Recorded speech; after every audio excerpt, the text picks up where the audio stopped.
दोस्तों, यज्ञ करने के रिचुअल को तो आप लोग जानते ही होंगे, जो हमारे देश में वैदिक काल से चली आ रही परंपरा है, जिसमें हवन कुंड में घी और विभिन्न प्रकार के पदार्थ डालकर आहुति दी जाती है और मंत्रों का जाप किया जाता है। आज भी हम लोग हमारे घरों में या यज्ञशालाओं में जाकर यज्ञ के रिचुअल को करते हैं विशेष धार्मिक ओकेजन्स पर दोस्तों, आज इस 21वीं सदी में अगर मैं कहूँ कि यज्ञ इस रिचुअल के करने से हम पर और हमारे पर्यावरण पर बहुत गहरा असर पड़ता है। जैसे पेड़ पौधे इत्यादि की हेल्थ अच्छी रहती है और उनमें ग्रोथ जल्दी होती है। यहाँ तक कि आसपास की मिट्टी और उसके एनवायरनमेंट पर भी चेंजेस दिखाई देते हैं। तो क्या आप विश्वास करोगे? आप में से शायद बहुतांश लोग इस बात को मानोगे नहीं और सोचोगे कि ये सब बातें सूडो साइंस या अंधविश्वास की बातें हैं। मैं भी शायद इस बात को पूरे मन से ना मानता अगर मेरे हाथ में ये साइंटिफिक स्टडी के फाइंडिंग्स ना लगते, जो एक बायोटेक्नोलॉजिस्ट और साइंटिस्ट की एक टीम ने कंडक्ट किए थे 2011 में। आज इस वीडियो में उनके इसी स्टडी रिपोर्ट के बारे में डिटेल में जानेंगे। वीडियो बहुत ही रोचक होने वाला है, इसीलिए इस वीडियो को आखिर तक जरूर देखिएगा। अगर हमारे चैनल का कंटेंट आपको अच्छा लगता है, अभी तक आपने चैनल को सब्सक्राइब नहीं किया है, तो तुरंत सब्सक्राइब बटन पर क्लिक कर दीजिए और बेल आइकन को भी दबा दीजिए ताकि आप हमारा कोई भी अपडेट मिस ना करें। तो चलिए शुरू करते हैं। आप सभी का स्वागत है इंडियन ट्रेजरी ऑफ विजडम में, और आज हम सीधे चलेंगे रिचुअल्स के सेगमेंट में और पता लगाएंगे कि रिचुअल्स हम क्यों करते हैं। तो दोस्तों, बात है 2011 की। 35 सालों के बाद केरला के थ्रिशूर डिस्ट्रिक्ट के पांजाल गांव में बड़े नियोजन कर एक बड़ा यज्ञ करवाया गया, जिसका नाम था अथिरथ्रम। ये मान्यता है कि ये यज्ञ प्राचीन काल से वहाँ के पूर्वज करते आए थे और ये यज्ञ परंपरा 4000 साल पुरानी मानी जाती है, जो किसी कारणवश काफी लंबे अंतराल के बाद 35 सालों के बाद 2011 में आयोजित की गई। ये यज्ञ 12 दिन का हुआ और यज्ञ के पहले से लेकर यज्ञ होने के बाद तक साइंटिस्ट्स की एक टीम को ऑब्जर्वेशन पर रखा गया था, जिनकी फाइंडिंग्स आश्चर्यचकित कर देने वाली है।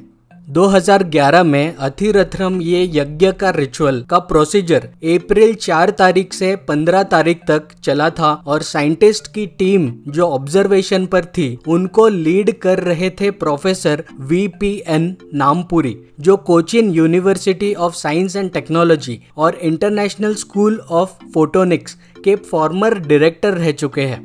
इन साइंटिस्ट के टीम का फोकस था इस यज्ञ रिचुअल करने का इस एटमॉस्फेयर और आसपास के पर्यावरण और परिस्थिति पर क्या असर पड़ता है, इस पर स्टडी करना, जैसे वहाँ की मिट्टी, पेड़ पौधे, माइक्रो ऑर्गेनिज्म इत्यादि। उन साइंटिस्ट के ऑब्जर्वेशन में समझा कि वहाँ के आसपास के पेड़ पौधों के बीज के अनुकरण की प्रक्रिया, जिसे हम जर्मिनेशन ऑफ सीड्स कहते हैं, उस प्रक्रिया में तेजी देखने को मिली, जो नॉर्मल से कई गुना ज्यादा थी। उस टीम ने यज्ञ के स्थल के चारों तरफ अलग अलग दूरी पर 3 प्रकार के बीज लगाए थे: काउपी, ग्रीन ग्राम और बंगाल ग्राम। उन्होंने पाया कि यज्ञ के पास जो बीज लगाए गए, उन बीजों के जर्मिनेशन की प्रक्रिया में विकास ज्यादा तेजी से देखने को मिला। स्टडी में ये सामने आया कि अन्य बीजों के तुलना में बंगाल ग्राम में जर्मिनेशन की प्रक्रिया में तेजी सबसे ज्यादा देखी गई, जो नॉर्मल प्रक्रिया की तेजी से 2000 गुना ज्यादा तेजी से ग्रो हुआ।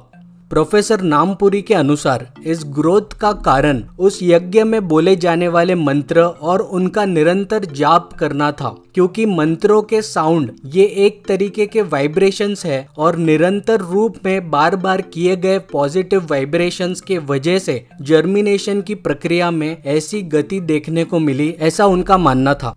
उन्होंने आगे ये भी कहा कि सिर्फ बंगाल ग्राम के ऊपर ज्यादा असर होना ये एक असाधारण विषय है, जिसके ऊपर वो अलग से इस पर स्टडी करेंगे।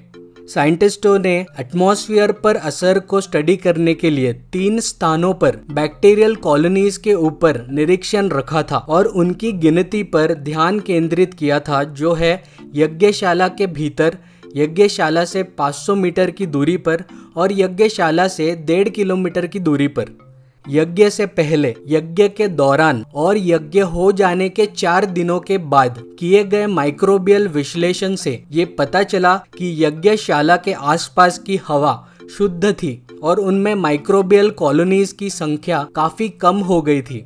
साइंटिस्टों की टीम ने ये भी पाया कि आसपास की मिट्टी और पानी में भी माइक्रोबियल गतिविधियां नॉर्मल जमीन की तुलना में उल्लेखनीय रूप से काफी कम थी।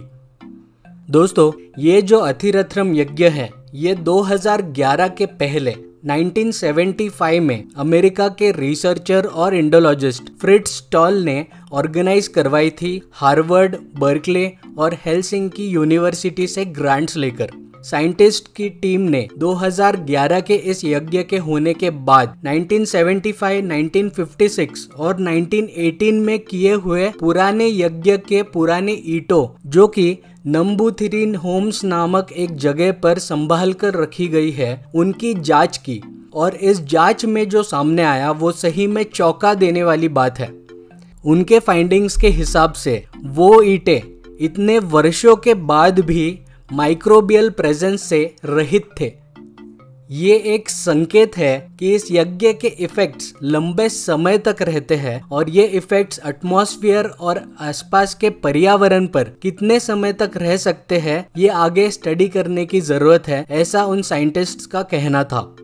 Indian institute of astrophysics Bangalore के प्रमुख प्रोफेसर A.K. सक्सेना द्वारा यज्ञ की आग की लपटों से तापमान के डायमेंशंस पर किए गए रिसर्च एंड एनालिसिस में पाया गया कि यज्ञ के दौरान बनने वाले आग के गोलों में असामान्य रूप के उच्च तीव्रता के साथ पाई गई एक पर्टिकुलर वेवलेंथ दिखाई दी, जैसा कि लगभग 3870 डिग्री सेंटीग्रेड पर स्पेशल लेजर बीम्स में देखा जाता है। आसपास के पर्यावरण पर जो असर देखने को मिला उसका इस वेवलेंथ से भी डायरेक्ट संबंध हो सकता है, जिस पर आगे जांच की जानी चाहिए, ऐसा प्रोफेसर A.K. सक्सेना का कहना था। इस टीम में काफी नाम किए हुए व्यक्ति थे जो साइंटिस्ट थे, रिसर्चर्स थे और बायोटेक्नोलॉजिस्ट थे, जिनके नाम और डेजिग्नेशंस आप अभी स्क्रीन पर देख पा रहे होंगे। तो दोस्तों, इस साइंटिफिक स्टडी एनालिसिस से आपको समझ में तो आ ही गया होगा कि यज्ञ करने में जो मंत्र का जाप होता है और जो रिचुअल्स करे जाते हैं, उसका अगर बीज के जर्मिनेशन पर असर दिखाई देता है तो वो हम इंसानों पर कितना ज्यादा असर करता होगा, आप सोच ही सकते हो। आसपास की हवा के साथ साथ मिट्टी और पानी तक को यज्ञ के रिचुअल से असर पड़ा। ये सोचकर ही हैरानी होती है कि किस प्रकार से इस रिचुअल को हमारे पूर्वजों ने डिजाइन किया होगा और कितने उत्कृष्ट जानकारी उनको होगी नेचर के बारे में और मंत्र विद्या के बारे में, जो कि एक सिस्टमैटिक साउंड टेक्नोलॉजी की तरह काम करता होगा कॉस्मिक वाइब्रेशंस के साथ में। ये सोचने वाली बात है कि फिजिकल लेवल पर हमें मंत्र जाप और यज्ञ परंपरा का इतना असर दिखाई देता है स्टडी करने पर, तो ये रिचुअल्स और ट्रेडिशंस हमारे मानसिक और आध्यात्मिक डेवलपमेंट में कितना इफेक्टिव होता होगा, आप सोच ही सकते हो। तो दोस्तों, आज के लिए इतना ही। अगर आप इस चैनल के कंटेंट को पसंद करते हो और वीडियो टॉपिक्स के रिसर्च में मदद करना चाहते हो तो इस चैनल को फाइनेंशियली सपोर्ट करने के बारे में जरूर सोचें। वन टाइम कंट्रीब्यूट करने के लिए आप हमें गूगल पे कर सकते हो इस नंबर पे, और ये हमारा UPI ID है ITW@IDBI, जहां आप किसी भी मनी ट्रांसफरिंग ऐप से ट्रांसफर कर सकते हो। आप हमें हमारे बाकी सोशल मीडिया प्लेटफॉर्म्स जैसे फेसबुक और इंस्टाग्राम पर भी फॉलो कर सकते हो। जल्दी से कमेंट सेक्शन में जाकर हमें बताइए ये वीडियो आपको कैसा लगा। वीडियो को लाइक कर दें और ज़्यादा से ज़्यादा शेयर करें, और चैनल को अभी तक आपने सब्सक्राइब नहीं किया हो तो कर दीजिए और बेल आइकन को भी दबा दीजिए ताकि आपको रेगुलर अपडेट्स मिलते रहे। थैंक यू दोस्तों फॉर वॉचिंग एंड जल्दी मिलते हैं अगले वीडियो में।